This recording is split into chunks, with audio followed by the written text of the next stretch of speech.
Students, chemical reactions में संयोजन अभिक्रिया, वियोजन, विस्थापन और उत्क्रमणीय और अनुत्क्रमणीय, इन अभिक्रियाओं में क्वेश्चन इस प्रकार आते हैं। जैसे उत्क्रमणीय और अनुत्क्रमणीय में इस प्रकार आता है कि उत्क्रमणीय व अनुत्क्रमणीय अभिक्रिया में अंतर।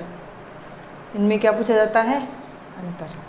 संयोजन, वियोजन और विस्थापन, यहाँ इस प्रकार पूछ सकते हैं कि ये अभिक्रिया कौन सी है।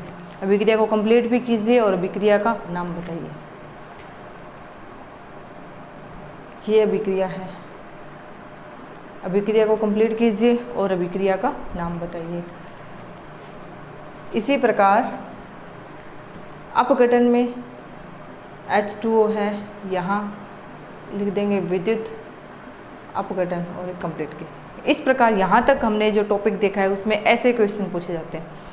आज हमारी नेक्स्ट अभिक्रिया है उदासीनीकरण अभिक्रिया, जिस पर अभी 2020 में क्वेश्चन आया है कि उदासीनीकरण अभिक्रिया का समीकरण लिखिए। 1 नंबर का क्वेश्चन पूछा है, केवल समीकरण पूछी है।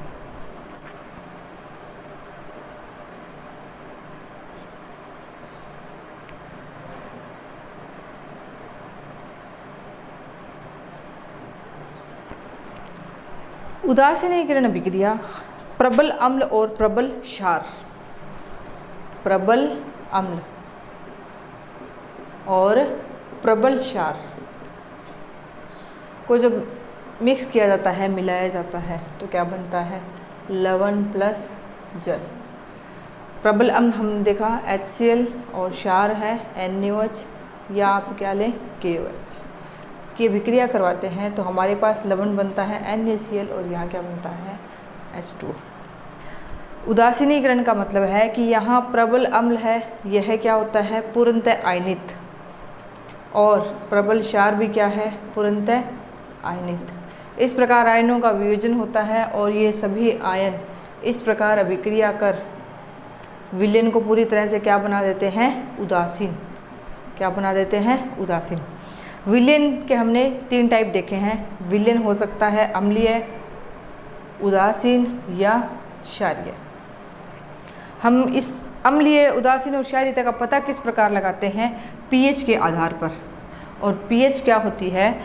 pH होता है हाइड्रोजन आयनों का नेगेटिव लॉगरिथम। क्या होता है? pH। तो pH, यदि pH का फिर पैमाना है कि अगर 0 से 7 तक इस दौरान अगर कहीं pH वेरी कर रही है तो ये सॉल्यूशन कैसा होगा? अम्लीय। यदि pH विलयन की 7 है तो सॉल्यूशन कैसा होगा? विलयन कैसा होगा? उदासीन। और अगर 7 से 14 के अराउंड या बीच में कहीं भी वैल्यू है तो ये विलयन कैसा होता है? क्षारीय।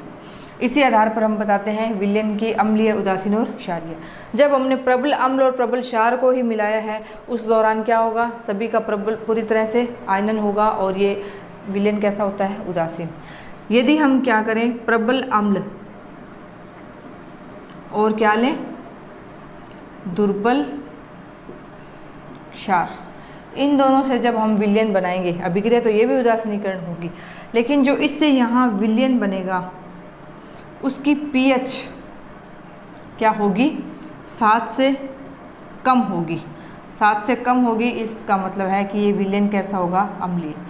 तो इस उदासीनीकरण से अभिक्रिया से अगर कोई थोड़ा सा क्वेश्चन अगर ये हाई लेवल पर अगर पूछना चाहे आपसे, इजी नहीं, थोड़ा सा टफ हम वे में कहें, तो पूछ सकता है कि ऐसा क्वेश्चन कि प्रबल अम्ल और दुर्बल क्षार को मिलाने से विलयन या लवण बना, तो उस विलयन की pH क्या होगी या उस विलयन की प्रकृति कैसी होगी? यानी अम्लीय होगी, क्षारीय होगी या उदासीन। तो इस बात का पता हम लगाते हैं कि प्रबल अम्ल है, ये तो क्या होगा? पूरी तरह से आयनित हो जाएगा। आयनित अम्ल है तो इसमें H+ आयन तो होंगे, आयनित हो गया। लेकिन दुर्बल क्षार है, इसका पूरी तरह से आयनन नहीं होगा, इसलिए उस विलयन में क्या होगा? H+ आयनों की सांद्रता थोड़ी अधिक हो जाएगी, बढ़ जाएगी। और जब H+ आयनों की सांद्रता अधिक होगी तो विलयन की प्रकृति कैसी होती है? अम्लीय। तो विलयन की प्रकृति कैसी होगी? अम्लीय। इसी प्रकार अगर हम क्या लें, प्रबल क्षार, और इस बार अम्ल क्या हो, दुर्बल, तो इससे जो विलयन बनेगा इसकी प्रकृति कैसी होगी, क्षारीय, और पीएच क्या होगी, 7 से अधिक, और पीएच क्या होगी, 7 से अधिक, प्रबल क्षार और दुर्बल अम्ल। तो इस बार क्या होगा, OH आयनों की सांद्रता क्या होगी, इसमें थोड़ी सी अधिक होगी। तो यहाँ हमारे विलयन की प्रकृति क्या हो जाएगी, अब क्षारीय। तो ये था इसकी सामान्य, इस प्रकार का अगर कोई क्वेश्चन आता है तो। अब इसकी समीकरण हमने ये देख ली, HCl और NaOH को जब हम मिलाएंगे तो क्या बनेगा हमारे पास, NaCl और H2। तो ये है हमारी उदासीनीकरण अभिक्रिया। अब उदासीनीकरण अभिक्रिया की 3 अभिक्रियाएं समीकरण करवा रही हूँ। अगर आपसे परीक्षा में पूछी जाती है उदासीनीकरण अभिक्रिया की समीकरण, तो आप ये लिखिए, फिर से देखिए,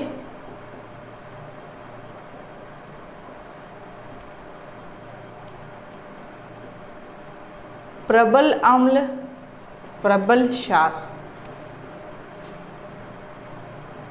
क्या बनाएगा, NaCl प्लस H2O। विलयन की pH क्या होगी, 7, यानी विलयन कैसा होगा, उदासीन। प्रबल अम्ल और दुर्बल क्षार, क्या बनेगा ये,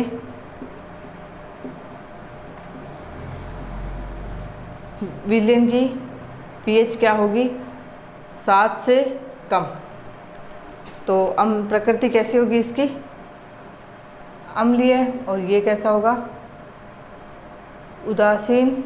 और यदि हम अम्ल क्या लें, दुर्बल, और क्षार क्या लें, प्रबल।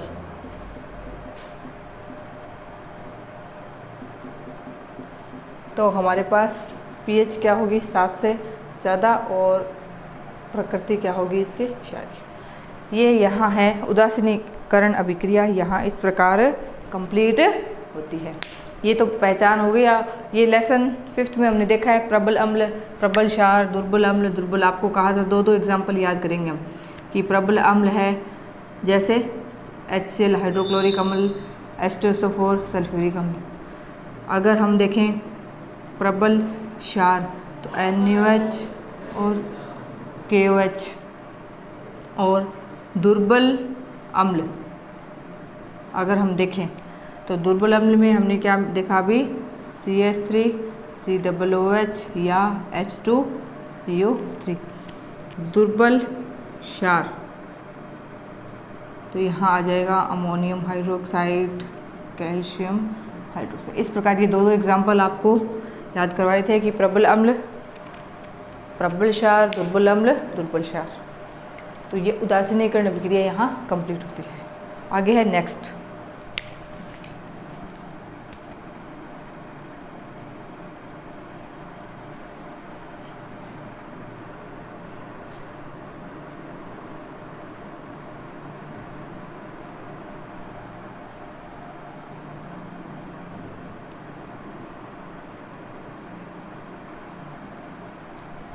ऑक्सीकरण अपचयन अभिक्रिया।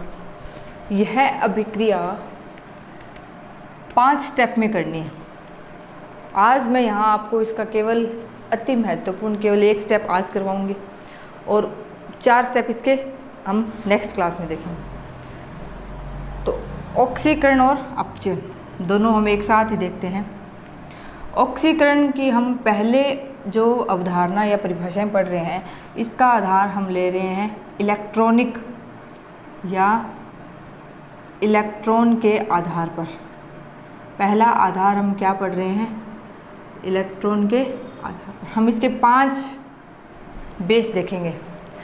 परीक्षा में ऐसे मेंशन करके पूछता है कि इलेक्ट्रॉनिक अवधारणा के आधार पर आप ऑक्सीकरण और अपचयन अभिक्रियाओं में अंतर कीजिए या अभिक्रियाओं को परिभाषित कीजिए। तो इलेक्ट्रॉन, ऑक्सीकरण में क्या है कि कोई भी तत्व, परमाणु, अणु या आयन यदि रासायनिक अभिक्रिया में इलेक्ट्रॉन का त्याग करता है, इलेक्ट्रॉन का त्याग करता है, यानी आवेश में वृद्धि होती है। आवेश में वृद्धि, वृद्धि मतलब पॉजिटिव चार्ज बढ़ रहा है, आवेश में वृद्धि होती है, तो यह अभिक्रिया क्या कहलाती है? ऑक्सीकरण। जैसे हम देखते हैं सोडियम, सोडियम ने क्या किया, एक इलेक्ट्रॉन का त्याग किया और क्या बना लिया ये Na+ आयन, तो यहाँ सोडियम का क्या हुआ? ऑक्सीकरण। हम बात करें मैग्नीशियम, तो मैग्नीशियम क्या करता है, अपने बाहरी कोश के 2 इलेक्ट्रॉनों का त्याग करता है और क्या बना लेता है? Magnesium ion. आप देखिए आवेश में वृद्धि हो रही है, यहाँ आवेश क्या था? 0 न्यूट्रल, और यहाँ क्या है? +1। यदि हम बात करें आयरन, आयरन भी क्या करता है? Fe। आप जिंक की बात करो, इस प्रकार।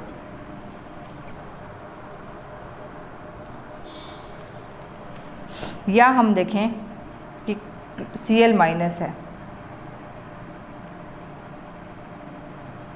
ये भी क्या करे, अगर इलेक्ट्रॉन का त्याग करे तो ये Cl2 बनाएगा।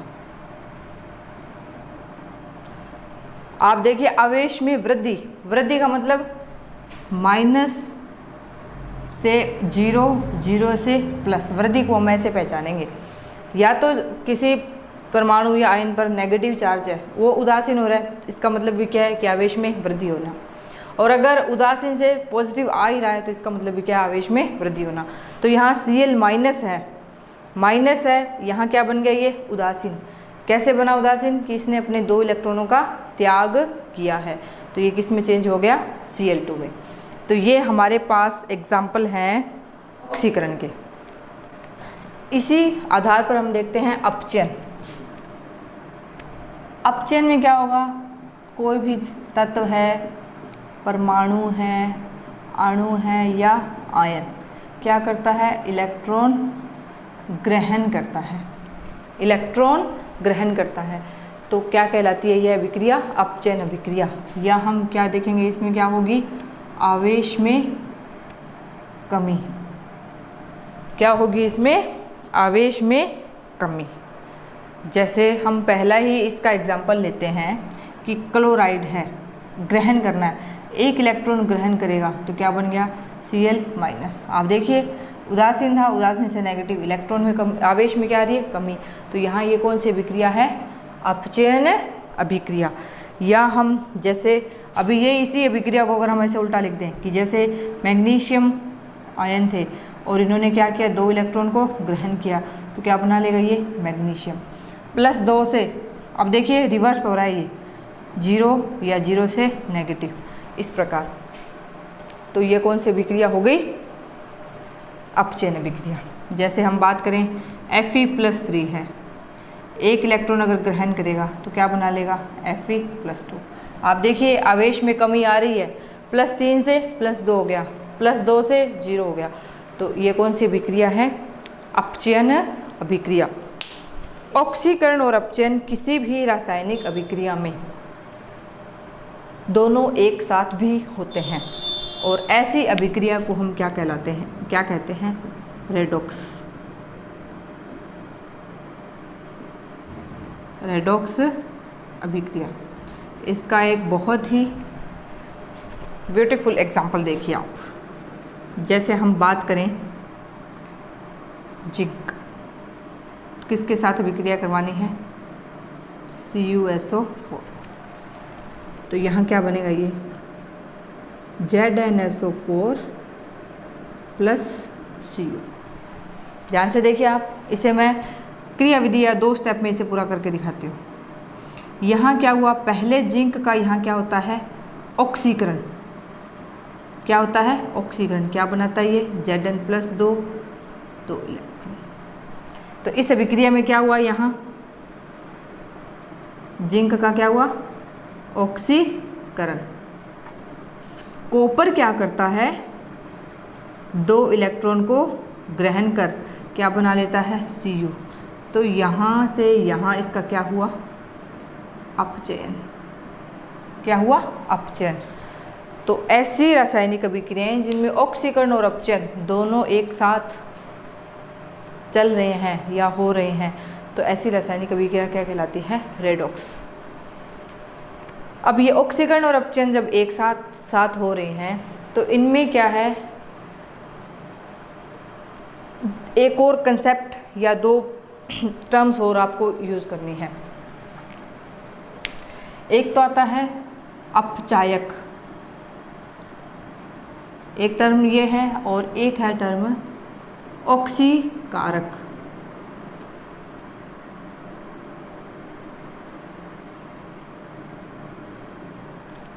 अपचायक या हम क्या कह सकते हैं? ऑक्सीकारक। तो ऐसी रासायनिक अभिक्रियाएं जिनमें तत्व, परमाणु, अणु या आयन इलेक्ट्रॉन का त्याग करते हैं, उनका क्या होता है? ऑक्सीकरण।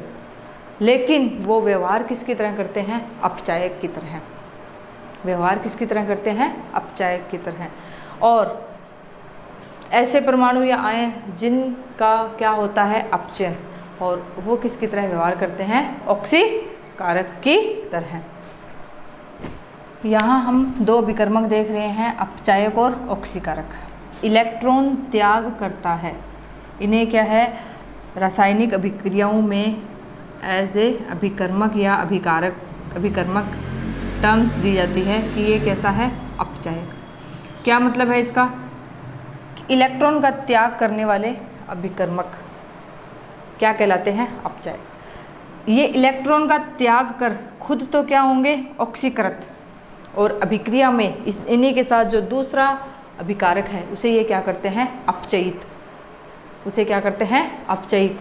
इसी आधार पर इलेक्ट्रॉन ग्रहण करने वाला आयन या परमाणु क्या होगा?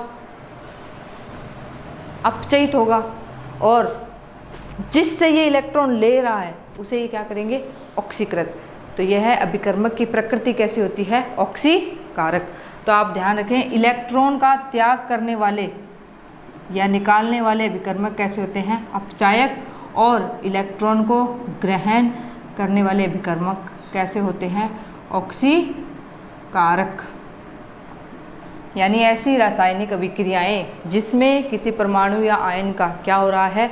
अपचयन, तो वो किस प्रकार के विकर्मक की तरह व्यवहार करता है? ऑक्सीकारक की तरह। यानी जिसका क्या हो रहा है? अपचयन, वो किसकी तरह व्यवहार करता है? ऑक्सीकारक की तरह। और जिस परमाणु या आयन का क्या हो रहा है? ऑक्सीकरण, वो किसकी तरह व्यवहार करता है? अपचायक की तरह। जैसे अभी हमने एग्जाम्पल देखा था Zn प्लस CuSO4, और यहाँ क्या बना? ZnSO4 plus Cu। यहाँ से जिंक का Zn प्लस 2 बन रहा है, यहाँ क्या हो रहा है? ऑक्सीकरण। और यहाँ से ये बन रहा है, इसका क्या हो रहा है? अपचयन।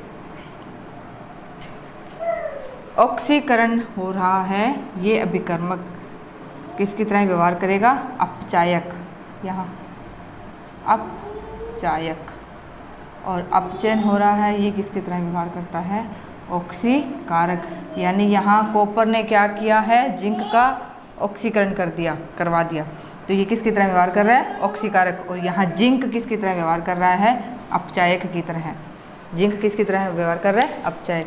तो आपको केवल इसमें यही ध्यान रखना है कि ऑक्सीकरण होगा, इलेक्ट्रॉन का त्याग करने वाली रासायनिक अभिक्रियाएं क्या होती है? ऑक्सीकरण कहलाती है। और जिस तत्व, परमाणु या आयन का ऑक्सीकरण होता है उसकी प्रकृति या वो किस प्रकार का विकर्मक होता है? अपचायक। क्यों?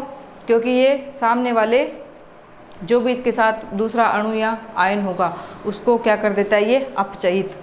क्या कर देता है? ये अपचयित। और जो ऑक्सीकारक विकर्मक है वो क्या करेगा? उसके साथ जो दूसरा धातु, आयन, परमाणु उपस्थित है उसका क्या कर देता है? ये ऑक्सीकरण।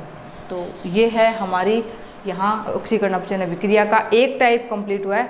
आगे नेक्स्ट और 4 अवधारणाएं हैं, वो हम देखेंगे नेक्स्ट क्लास में। Thank you.